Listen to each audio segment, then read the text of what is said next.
네, 안녕하세요. 닥터 부자아빠입니다.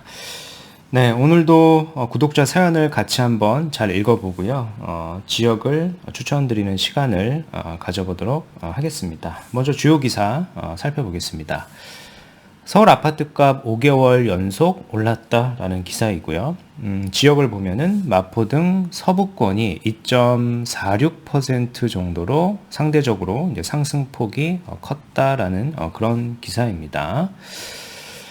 주택시장 온기가요, 최근에 이제 상반기, 작년 하반기부터 올 상반기까지 이미 이제 상반기는 지나서 이제 하반기로 가고 있죠. 그래서 핵심 지역이 먼저 올랐던 것을 알고 계실 겁니다. 그래서 강남권 주요 지역이 먼저 올랐고요. 근데 이 온기가 사실 서울 전체로 조금 퍼져나가고 있다라는 그런 기사입니다. 6월에 서울 아파트 거래량을 본다라고 하더라도요, 지금 이제 4천 건이 넘진 않았거든요. 근데 신고 기간이 아직 남아있으니까 예측하기로는 4천 건을 조금 넘을 수도 있을 것 같다라고 좀 예상이 되는 그런 상황이고요. 여튼 강남 4구의 핵심지가 먼저 조금 올랐다가 이게 마용성, 노도강 수요로 조금 확산이 되고 있는 상황이 아닌가라고 생각이 되는 그런 데이터들이 좀 나오고 있습니다. 거래량을 보면 되지 않겠습니까? 구체적으로 아래 이제 거래량이 나오게 되는데요. 거래량 증가가요, 마용성을 넘어서 중저가 지역으로 좀 퍼져나가고 있습니다. 강서구도 보면은 175건이 이제 190건으로 조금 늘어났죠. 동대문도 늘어났고요. 도봉도 소폭 늘어났고. 즉 전월보다 많은 거래량이 핵심 지역이 아니라 그 주변 지역으로 좀 거래량이 좀 퍼져나가고 있다라고 좀 볼 수 있을 것 같습니다. 자, 한편 이제 서울 아파트는 안전자산이다라고 하는 이제 통계 데이터를 제가 하나 가지고 와봤습니다. 1987년 이후 연평균 상승률을 보면은요, 6.7% 이제 평균이니까요. 이 정도 지속적으로 상승을 했습니다. 1987년 후 약 36년간 주택 가격이 이제 하락을 했던 해는요, 10번 정도밖에는 되지 않았고요. 그 나머지 26번 정도 되겠죠. 26번은 이제 다 올랐다라는 내용이고요. 근데 실적으로 이제 내릴 때는 조금 내리고 오를 때는 좀 많이 올랐다라는 그런 통계 데이터입니다. 구체적으로 좀 수치로 보면은 외환 위기였던 1998년도가 마이너스 14.6%로 하락률이 가장 컸었고요. 그 외에 이제 기간을 제외한다라고 하면 하락률은 모두 5%를 밑돌았습니다. 근데 반면에 이제 36년간 10번의 하락이 있다라고 했는데 나머지 26번은 상승이니까요. 상승기 중에 한 10%대 상승률은 10번 이상 된다라는 겁니다. 이제 한편 또 이제 속보죠. 내년 최저임금 시급은 9,860원. 올해보다 약 한 2.5% 인상하는데 그쳤습니다. 저도 이제 직장을 다녔을 때 보면은 연봉이 많이 올라주기를 사실은 원하잖아요. 근데 실질적으로 보면은 주택 가격이 연평균 상승률을 보면은 36년간 약 6.7%를 올랐는데요. 지금 이제 직장을 다니시는 분은 알겠습니다만 내 연봉 인상률이 사실 5%를 넘는 것도 굉장히 어렵습니다. 5%가 넘어가는 시점은 내가 승진을 해야지만, 그러니까 진급을 해야지만 넘어갈 거고요. 평균적인 상승률은 5%가 되지 않겠죠. 그래서 내가 이제 근로소득자, 일반 직장이다라고 하면은 주택을 내가 사야 하는 거는 이제 선택이 아닌 이제 필수가 된다라고 제가 이제 거듭 강조하는 부분에 있는 겁니다. 네, 오늘 구독자 사연을 한번 읽어보도록 하겠습니다. 안녕하세요, 닥부님. 40대 초반의 외벌이 직장인입니다. 어린 자녀가 한 명 있고 연소득은 8천 정도입니다. 8천만 원이겠죠? 최근에 경기도 아파트 한 채를 비과세 매도하고 3억 정도의 자금이 있다라고 하셨습니다. 그리고 여유 자금으로는 약 4천. 그리고 마이너스 통장에 1억이 있고요. 이건 사용을 아직 하지 않았다라고 하십니다. 그래서 최대 투자를 한다라고 하면은 한 4억까지는 투자를 할 수 있는 상황 같습니다. 직장이 성북구 인근이라 급하게 성북구 근처에 월세를 구한 상태이고요. 월세 보증금을 제외하고 위 투자금은 모두 사용 가능합니다. 개인적으로는 광명이 저평가 시점이라고 생각되어 광명 뉴타운 내에 광명 15구역이나 16구역을 갭으로 매수하려고 합니다. 닥분님 영상에서도 언급됨이라고 이렇게 말씀을 하셨고요. 아직 늦지는 않았을까요? 고견 부탁드립니다. 그리고 가능하시면 다른 지역을 함께 추천해 주셔도 좋습니다. 라고 사연을 주셨습니다. 일단은 내가 직장 위치나 이런 걸 다 떠나서 그냥 광명이라고 하는 지역, 그리고 현재 가격대, 그리고 광명 15구역, 16구역을 보신 것 같습니다. 이미 입주를 한 단지지 않습니까? 16구역은 이제 2년이 넘어갔고요. 15구역은 이제 막 입주를 한 단지입니다. 그래서 객관적으로 보더라도 광명 뉴타운 내에 이런 신축급의 단지는 지금 매수를 하셔도 저는 괜찮다라고 판단이 됩니다. 근데 이제 제가 이제 지역적으로 보면 직장의 위치를 봤을 때, 그리고 투자금을 봤을 때, 굳이 광명이 아니라고 하더라도요, 성북구 주변 지역을 본다라고 하더라도요, 광명을 투자했을 때와 이제 버금가는 투자의 수익률은 나올 수 있다라고 생각을 합니다.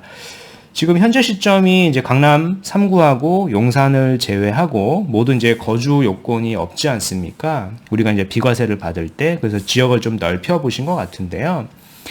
어차피 지금 월세로 거주를 하시고 계시고요. 내가 이제 성북구라고 하는 지역이 직장과 가깝다 보니까 성북구 지역 내에도 괜찮은 아파트를 이제 고른다라고 하면은요, 광명과 버금가는 좋은 투자가 될 수 있다라고 저는 정리를 해드리고 싶고요. 뒤에 이제 지도하고 자료를 통해 가지고 한번 설명을 드려보도록 하겠습니다. 서울 아파트값 정고점 대비 이제 회복률을 본 겁니다. 이렇게 상하위 이제 5곳을 각각 그래프로 나타낸 건데요. 이제 상위 5개 지역, 하위 5개 지역입니다. 물론 내가 자본력이 충분하고요. 뭐 현재 상황에 어떤 소득이나 이런 거를 고려해 봤을 때 이런 지역들을 갈 수 있는 상황이다라고 하면 뭐 지금 많이 회복이 됐음에도 불구하고 가셔도 저는 괜찮은 지역이다라고 생각이 됩니다. 근데 지금 상황을 보면은 자본력이 한 3억에서 4억 정도고 별도로 월세로 거주하면서 나는 외벌이에 한 8천 정도의 연봉이신 겁니다. 근데 자녀도 있다 보니까 생활비를 쓰고 나면은 저축할 수 있는 비용 자체는 많지 않을 거예요. 그래서 상대적으로 요 하위에 해당하는 노원구, 도봉구, 강북구, 강동구, 동작구 일대를 지금 보셔도 된다라고 저는 생각을 합니다. 이 표에도 이제 얘기를 했는데요. 회복률이 위 상위 5개 지역 같은 경우에는요, 다 90%가 넘지 않습니까? 근데 아래 5개 지역 같은 경우에는요, 아직 회복이 한 80%대 됐습니다. 실적으로 이제 단지를 찾아보면은 개별 물건으로 보면은요, 이제 80%도 회복이 안 된 그런 지역들도 있습니다. 그래서 그런 지역들을 지금 시점에 사셔도 저는 괜찮다라고 생각이 되고요. 서두에 이제 기사에서도 말씀을 드렸습니다면은 이런 지역들이 먼저 오르고 온기가 이렇게 퍼져나가고 있고요. 여기에 거래량도 조금씩 늘어나고 있는 상황이니까요. 지금 시점에 저는 충분히 보셔도 아주 좋다라고 생각이 됩니다. 근데 이제 보셔야 되는 단지는요, 구축이나 재건축 단지보다는요, 저는 신축급의 단지를 첫 번째로 우선해서 보시는 거를 추천드립니다. 그 이유가요, 민간 아파트 평당 분양가가 사실은 계속 상승을 하고 있기 때문에 그렇습니다. 이 평당 분양가 1621만 원이라고 하는 수치는요, 이건 전국 아파트 기준이기 때문에 높아 보이지 않을 수는 있는데요. 뒤에 자료를 보면은요, 이제 서울 아파트 기준으로 평당 평균 분양가는요, 이미 한 3,200만 원 정도 됩니다.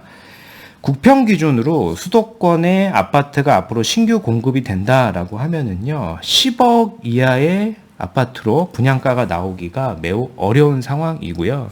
그래서 내가 사는 주택이 그런 신축급의 아파트가 뭐 9억대 정도에 산다라고 하더라도요, 괜찮은 선택지, 그 시점이라고 저는 생각이 됩니다. 우리가 청약을 받는다라고 하는 것도요, 사실은 요 10억만 보고 청약을 하는 건 아니겠죠. 이 아파트가 뭐 12억, 13억 넘을 거를 기대하고 청약을 하는 거다 보니까요. 현재 시점에 외곽지지만은요, 제가 말씀드릴 성북구도 포함이 되어 있는데요. 그런 아파트들이 뭐 8억, 9억 정도 한다라는 얘기는요, 지금 시점에 매수를 한다라고 하더라도 향후에 동일 지역 내에 그 분양가로는 분양이 될 수가 없다라고 봅니다. 그래서 인플레이션이 본격적으로 반영되기 전 시점, 지금 시점에 한번 고려하시는 거를 저는 추천드리고 싶고요. 그래서 지역을 좀 넓혀 보셔가지고 이제 광명이라고 하는 지역을 본 겁니다. 이제 서울의 분양가만 말씀을 드렸는데요. 이제 서울뿐만 아니라 분양가 상한제 지역이 해당하지 않는 지역들은 대부분 다 분양가가 낮게 나오지가 않습니다. 이제 광명을 보면은요. 이게 이제 광명 4구역에 이제 분양을 앞둔 단지인데요. 보면은 25평 기준으로 분양가가 거의 한 9억에 육박을 하고요. 그리고 34평 같은 경우에는 한 12억대, 뭐 기타 수수료 등 뭐 이자나 뭐 향후에 여러 가지 옵션이나 취득록세들도 있어야 될 거 아닙니까? 거의 13억에 취득을 하게 되는 거겠죠. 그렇다는 얘기는 사실은 이 현재 시점에 이제 광명이라고 하는 지역을 그래서 이제 저평가라고 생각을 하신 것 같습니다. 그래서 여기가 16구역이고 왼쪽이 15구역인데 여기 시세가 25평 기준으로 한 7억에서 7억 중반 정도 한다란 얘기는요. 물론 이제 급지적인 차이는 있습니다. 급지적인 차이는 사실은 여기가 4구역이 좀 더 역세권에 가깝고요. 뭐 더 신축일 거고요. 그렇기 때문에 비싼 거는 맞겠으나 상대적으로 봤을 때 이 16구역, 15구역이라고 하는 지역도 한 7억대, 뭐 25평 이 정도, 그리고 뭐 34평도 마찬가지입니다. 현재 시세가 뭐 저평가 구간에 있다라고 하는 거는 좀 확실하다라고 생각이 됩니다. 이미 앞으로 공급되는 분양가를 보더라도 이 분양가보다 몇 억 이상 높게 나오기 때문에 그렇겠죠. 그래서 이런 지역은 이제 충분히 사셔도 이제 광명 뉴타운도 괜찮다라고 생각이 드는데요. 이제 내 자본이 보면은 3억에서 4억 정도의 자본이고요. 근데 이제 성북구라고 하는 지역에 직장도 그쪽에 있는데 내가 굳이 이제 광명까지 와가지고 광명을 굳이 선택할 그런 당위성 자체가 조금 약한 것 같습니다. 광명이라고 내가 투자를 했을 때 여기가 성북구 지역을 투자하는 것보다 몇 억 이상 더 높다라고 하면 투자 수익률이 여기를 이제 와가지고 투자를 해도 되겠는데 그 정도 차이가 날 것 같지는 않습니다. 이제 비슷한 수준이고 그래서 저는 이제 성북구 정도도 좀 같이 우선 해가지고 보시는 게 좋지 않을까라고 좀 정리를 해서 말씀드리고 싶습니다. 성북구 내를 보면은요, 굉장히 이제 넓은데, 성북구 인근 지역이 이제 노원구라고 하는 지역이 있습니다. 근데 노원구가 보면은 현재 정비사업 구역이 지금 대부분의 지역들이 지금 정비사업 구역으로 진행 중에 있습니다. 이렇단 얘기는 해당 일대가 많이 이제 낙후되어 있고요. 시간이 지나면 지날수록 이주 수요들이 이제 계속 발생이 된다라고 보기 때문에요. 제가 말씀드렸던 그게 이제 성북구까지도 영향이 있고요. 그 성북구 지역 내에서 구축이 아니라 제가 신축이라고 말씀을 드렸습니다. 그래서 신축급을 내가 산다라고 하면은요, 뭐 이런 이슈들로 인해서 가격이 내려가는 것보다는 올라갈 가능성이 더 높아 보인다라고 하는 생각이 들고요. 그래서 지역을 하나 좀 보면은 장인 뉴타운도 대표적으로 그런 지역이다라고 전 생각이 들고요. 뭐 정고점이 국평 기준으로 보면 13억 정도에 이제 거래가 됐다가 최근에는 한 9억대 한 중반 정도 이제 거래가 되고 있는데요. 요 금액대도 저는 이제 괜찮은 금액대라고 저는 생각이 됩니다. 물론 이제 가장 좋았던 거는 제가 뭐 영상에서도 계속 말씀드린 것처럼 작년 하반기나 올 초에 샀던 게 가장 좋았겠죠. 그 초에 이제 작년 하반기나 올 초에 샀다라고 하면은 서울의 이제 수도권의 아파트, 그러니까 서울의 아파트 신축 국평을 한 8억대 내외로 우리가 살 수 있었던 시점이었잖아요. 근데 이 시점은 사실은 다시 오기는 매우 어렵다라고 봅니다. 그래서 이미 가격은 다 올랐고 이 가격대로 다시 사기는 매우 어렵고요. 뭐 9억대 정도의 매물이 나와 있는데 이 금액대도 사실 나쁘지 않다라고 저는 생각이 됩니다. 제가 분양가 말씀을 드렸죠. 현 시점에 해당 지역에 분양을 한다라고 하더라도요, 이 이하의 금액으로는 분양하기 어렵기 때문에 다시 고분양가로 분양가가 나올 겁니다. 그렇다는 얘기는 여기 현재 나와 있는 이 매물도 사실은 고분양가가 다시 나오게 되면 시세가 다시 상승이 될 수 있고, 전 고점 대비 하락폭도 이제 20%, 30% 정도 되기 때문에 뭐 이런 식으로 이제 공략을 한번 해보시는 것도 좋을 것 같습니다. 무엇보다 내가 이제 직장이 성북구니까요. 광명을 멀리 이렇게 투자하시는 것보다 인근 지역도 충분히 괜찮은 지역들이 많이 있으니까 이 지역들도 같이 한번 해서 보시면 좋을 것 같습니다.